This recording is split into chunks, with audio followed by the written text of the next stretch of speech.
And one of the most common experiences is the struggle of parents to find the best and earliest care for their children. The law requires that our public schools serve our children with special needs, but often the results fall far short of the service that they need and that they deserve. Even worse, parents are left with no other options except for the few families that maybe can afford private instruction or therapy. And many of you parents here, you've been through the drill. You sit down with teachers and counselors to work out the IEP, the individual education plan for your child.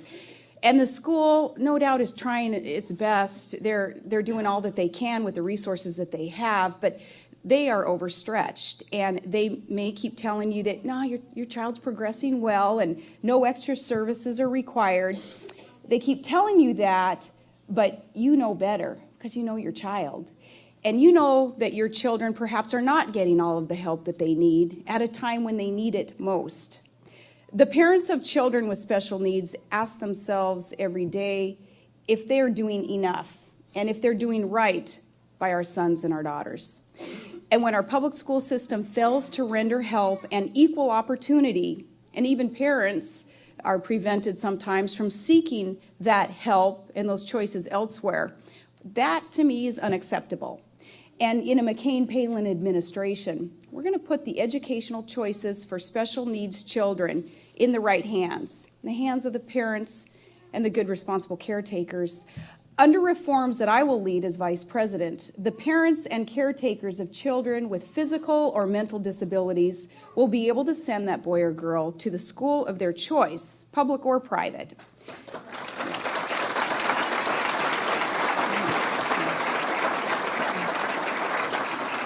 Under our reforms that we'll talk about, federal funding for every special needs child will follow that child. Some states have begun to apply this principle already, thankfully, as in Florida's McKay Scholarship Program. And that program allows for choices and a quality of education that should be available to parents in every state for every child with special needs. And this process should be uncomplicated and quick and effective because early education can make all the difference.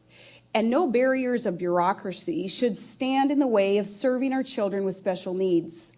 And that's why John and I will direct the Department of Education to clarify the statute administratively. And we'll make explicit that when state funds are portable, that federal funds are fully portable. And we're going to make sure that parents have choices and children receive the education that they desire and that they deserve for their children.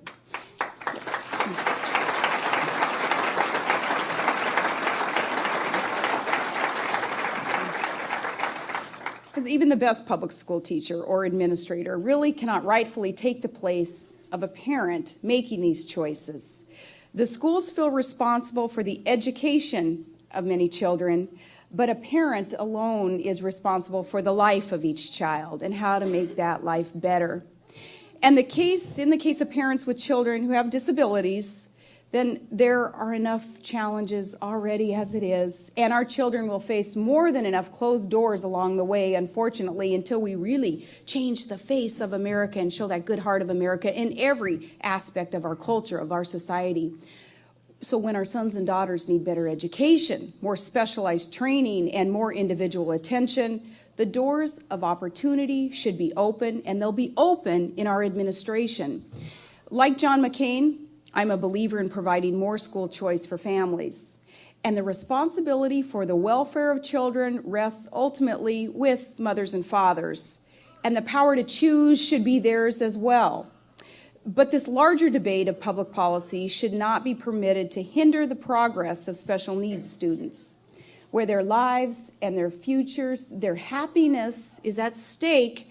We should have no agenda except to ease the path that they are on. And the best way to do that is to give their parents options. In a McCain-Palin administration, we'll also fully fund the Individuals with Disabilities Education Act. Finally, it will be fully funded.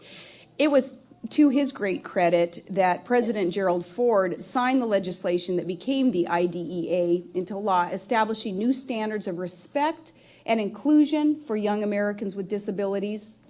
And from that day to this, however, the federal government's obligations under the IDEA have not been adequately met, and portions of IDEA funding have actually decreased since 2005.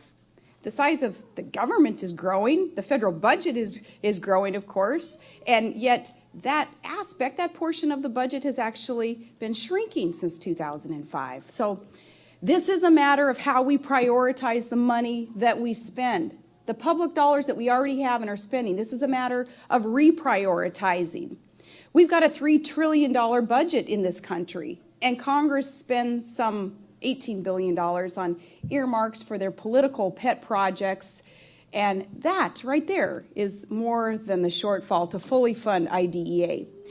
Where does a lot of that earmark money end up anyway? You guys have heard some of the examples of where those dollars go. You've heard about the bridges, and you've heard about some of these pet projects that really don't make a whole lot of sense, and sometimes these dollars, they go to projects having little or nothing to do with the public good. Things like fruit fly research in Paris, France. I kid you not. Or a public policy center named for the guy who got the earmark. In our administration, you're going to see reprioritization there. You're going to see reform and refocus. And we're going to get our federal priorities straight and fulfill our country's commitment to give every child opportunity and hope in life. And for many parents of children with disabilities, the most valuable thing of all is information. Early identification of a cognitive or other disorder, especially autism, it can make a life-changing difference, that early diagnosis. And that's why we're going to strengthen NIH, the National Institute of Health. We're going to work on long-term cures for these, I don't want to call them diseases even, but we're going to work on these long-term cures. And in the short term, we're going to work on giving these families better information.